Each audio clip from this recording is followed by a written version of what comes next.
Oi gente, tudo bem com vocês? Então, eu vim aqui mostrar 3 códigos, tá? Um é sobre mostrar uma ordem, mas sendo da forma crescente, utilizando recursividade. Outro, mostrar uma ordem, números pares também, só que de forma decrescente, utilizando recursividade.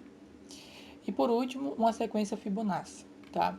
Então, explicando o primeiro código, a gente começa com a função que pede um número, tá? E se esse número for igual a zero, ele retorna zero.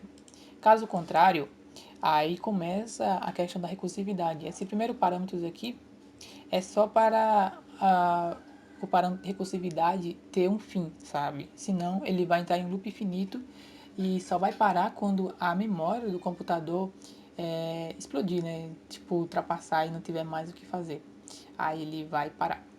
Mas vamos lá. Se não é igual a zero, aí vamos chamar aqui a função, só que com o número menos 1. Ou seja, toda vez que a função for chamada, vai diminuindo um valor.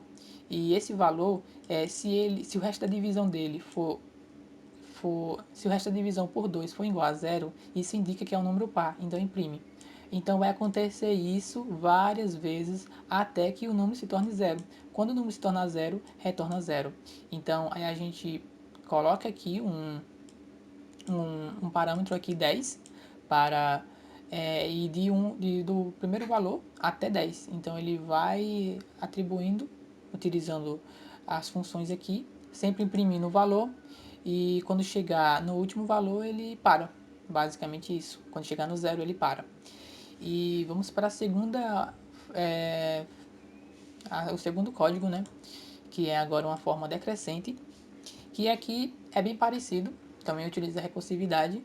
A gente chama uma função, tá, com um número, só que a diferença é que se o número for maior ou igual a zero, tá, aí o que acontece? Se o número for maior ou igual a zero, tá, ele entra dentro desse outro if, que diz o seguinte: se o número, além de ser maior ou igual a zero, o resto da divisão por 2 for igual a zero, ou seja, isso indica que é um número par, vai imprimir o número par e vai chamar novamente a função.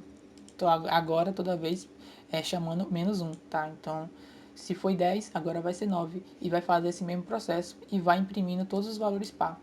E por último, aqui a gente coloca um parâmetro 10 para ele fazer do 10 até o zero e essa a função, de forma decrescente, tá? E agora a sequência Fibonacci. A sequência Fibonacci é uma sequência de números que é somada os dois últimos valores anteriores, soma os dois para dar o próximo valor.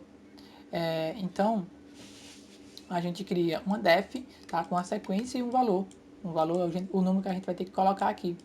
Então, se o valor for maior que 1, aí vai retornar o seguinte: vai retornar o antepenúltimo valor mais o segundo antepenúltimo valor.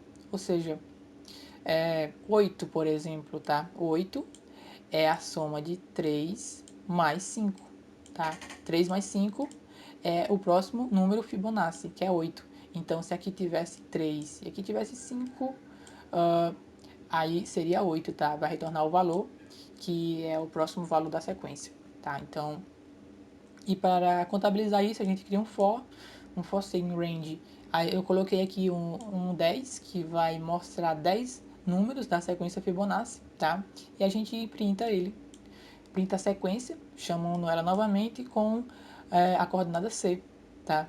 Que vai mostrar o número por vez, tá? O número que eu quero que apareça. E por último, eu chamo a sequência aqui, tá? Coloco um parâmetro aqui para ele contabilizar. E é basicamente isso. Sequência Fibonacci é uma sequência de números somando os dois números anteriores que vieram. Somos dois e é o próximo número da sequência Fibonacci. Então é basicamente isso. Espero que tenha entendido e valeu.